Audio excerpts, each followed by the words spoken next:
Hello everyone, welcome to Gyanalaya. आइए आज अपने इस वीडियो में बात करते हैं हम ईएमआरएस के कॉन्टेक्स्ट में जो वेटिंग लिस्ट वाले कैंडिडेट सिलेक्ट हुए हैं उनके लिए दो इम्पॉर्टेंट इश्यूज पे। देखिए, ये दो इम्पॉर्टेंट इश्यूज ऐसे हैं जो आप लोगों के लिए जानना बहुत ही ज़्यादा महत्वपूर्ण है, क्योंकि अभी भी देखिए आपका डॉक्यूमेंट वेरिफिकेशन बाकी है। एक तो मैं उसके कॉन्टेक्स्ट में बात करूंगी, और दूसरा जो टॉपिक ऑफ डिस्कशन है मेरे आज के वीडियो में वो ये है कि आपकी सैलरी अकाउंट वो जो कि खुलना बहुत ज़्यादा ज़रूरी है। तो इन दोनों विषयों पे आइए आज हम बात करते हैं अपने इस वीडियो में ज्ञानालय की मदद से।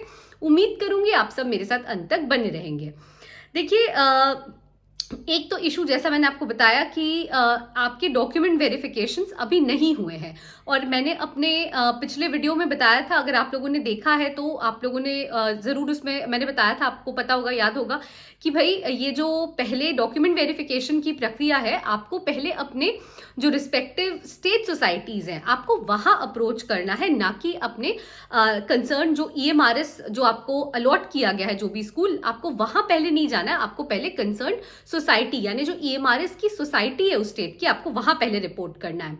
अब इस कॉन्टेक्स्ट में देखिए, छत्तीसगढ़ में जितने भी कैंडिडेट्स का सिलेक्शन हुआ है उनमें से कुछ कैंडिडेट्स ने हमें बताया कि मैम अभी ऐसा हो रहा है कि हमें मेल्स रिसीव हो रहे हैं इस कॉन्टेक्स्ट में कि डॉक्यूमेंट वेरिफिकेशन के लिए हम आपको खुद ही बुलाएंगे। यानी देखिए, यहाँ पे 24 तारीख उन्होंने डेट अलॉट कर दिया है कि 24 तारीख तक या उससे पहले आप लोगों को अपने डॉक्यूमेंट वेरिफिकेशंस करा लेने हैं। ये दो फेज में होना था। पहले आपको जो ईएमआरएस की स्टेट सोसाइटी है वहां जाना है, सारे अपने सेल्फ अटेस्टेड कॉपीज लेके डॉक्यूमेंट के 5-5 सेट, और मेडिकल का भी आपको अपना सर्टिफिकेट बनवा लेना, और उसके बाद आपको जो ईएमआरएस कंसर्न स्कूल है आपका उसके प्रिंसिपल को रिपोर्ट करना है। अब ये मेल आ रहा है कि भाई 24 तारीख तक तो ठीक है, उसके पहले हम आपको बता देंगे, लेकिन 24 से पहले आपको जो स्टेट सोसाइटी है वहां पे कब जाना है इसका मेल स्टेट सोसाइटी वाले आपको बताएंगे। यानी इसके लिए आपको जो कंसर्न स्टेट सोसाइटी है वो इन्फॉर्म करेगी एक पर्टिकुलर डेट, जिस डेट पे आपको जाके अपने डॉक्यूमेंट वेरिफिकेशन पहले स्टेट सोसाइटी में कराने हैं। सपोज वो आपको बोल दे कि हाँ भाई आप 18 मई तक आ जाओ या 19 मई तक आ जाओ, वो आपको इन्फॉर्म करेंगे। ये डेट नहीं है, ये मैं बस आपको एक एग्जांपल दे रही हूँ कि हो सकता है वो इन्फॉर्म कर दे कि 18 या 19 मई तक आप आ जाओ अपने डॉक्यूमेंट वेरिफिकेशन के लिए। तो आपको जाके पहले अपने डॉक्यूमेंट्स को वेरीफाई कराना होगा स्टेट सोसाइटी में, उस स्टेट की स्टेट सोसाइटी में कंसर्न। उसके बाद आपको प्रिंसिपल से मिलना होगा। 18-19 मई तक आपने मिल लिया, जाके अपने डॉक्यूमेंट्स वेरीफाई करवा लिया अपनी स्टेट सोसाइटी में। अब उसके बाद 18-19 के बाद और 24 तारीख से पहले आपको जाके, या 24 तारीख तक आपको जाके जो कंसर्न आपका ईएमआरएस जो आपको अलॉट किया गया है उसके प्रिंसिपल से आपको मिल लेना होगा, रिपोर्ट करके आपको ज्वाइन कर लेना होगा। ये पूरी प्रक्रिया है। तो एक तो ये कि छत्तीसगढ़, स्पेसिफिकली छत्तीसगढ़ वालों को ये मेल आ रहा है स्टेट सोसाइटीज की तरफ से जिनका सिलेक्शन हुआ है वेटिंग लिस्ट के फाइनल रिजल्ट के बाद, कि आपको कब आना है हमारे स्टेट सोसाइटी में। ये हम आपको सूचित कर देंगे मेल के द्वारा कि भाई इस डेट को आप अपने डॉक्यूमेंट्स लेके आइए।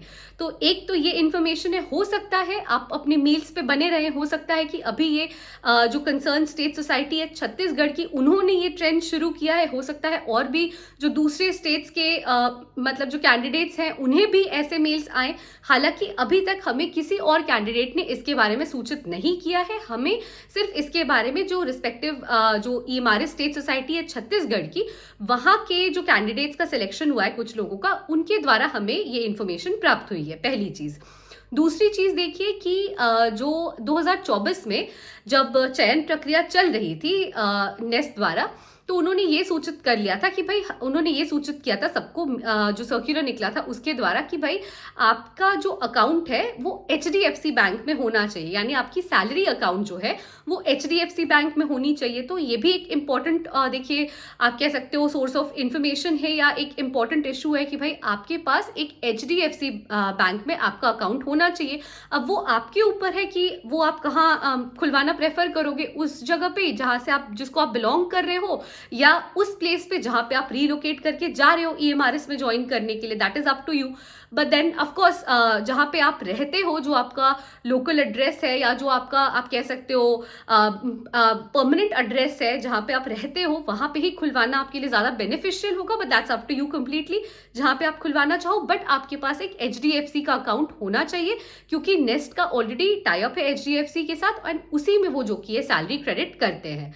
तो ये थी 2 इन्फॉर्मेशन जो कि मुझे लगा कि बहुत ज़रूरी है आप तक पहुंचाना और आप लोगों को बताना कि भाई आपका जिनका सिलेक्शन हो गया है वेटिंग लिस्ट के बाद जो फाइनल रिजल्ट निकला है उसमें, उनमें से जिन लोगों को अभी छत्तीसगढ़ अलॉट किया गया है वहां की स्टेट सोसाइटी द्वारा मेल्स रिसीव हो रहे हैं कि भाई आपको हम डेट सूचित करेंगे कब आपको आना है। पहले हमारे पास जो वेरिफिकेशन का प्रक्रिया है उसे पूरी करने के लिए, फिर आपको प्रिंसिपल के पास जाना है। तो आप अपने मेल्स पे बने रहें, जो छत्तीसगढ़ वाले हैं वो तो खास करके, और ऐसे सिमिलर मेल्स आप रिसीव कर सकते हैं जो अन्य और जिनका और स्टेट सोसाइटीज के थ्रू आएगा। जैसे आप अगर किसी और स्टेट में जिनका हुआ है, जैसे सपोज कोई भी और स्टेट है, झारखंड है या जहां पे भी आपका हुआ है, हो सकता है वैसे मेल्स आपको और स्टेट सोसाइटीज द्वारा भी आए डिफरेंट स्टेट से। और दूसरा कि आप सभी का जिनका चयन हुआ है उनके पास एक HDFC का अकाउंट होना चाहिए ताकि आपकी सैलरी जो कि आसानी से वहां पे उस अकाउंट में क्रेडिट कर दी जाए, जो कि HDFC बैंक की है। तो आई होप कि आपको ये वीडियो हमारा पसंद आया होगा। ये 2 इंपॉर्टेंट इन्फॉर्मेशन थी जो मुझे आप तक पहुंचानी थी और इस पे मैंने अभी तक कोई वीडियो नहीं बनाया था। हमें भी अभी पता चला इस मेल्स के बारे में, तो मुझे लगा कि आपको सूचित कर देना चाहिए। Thank you so much for watching the video till the end. Please stay tuned to Gyanalaya and please do like share and subscribe our channel. Thank you.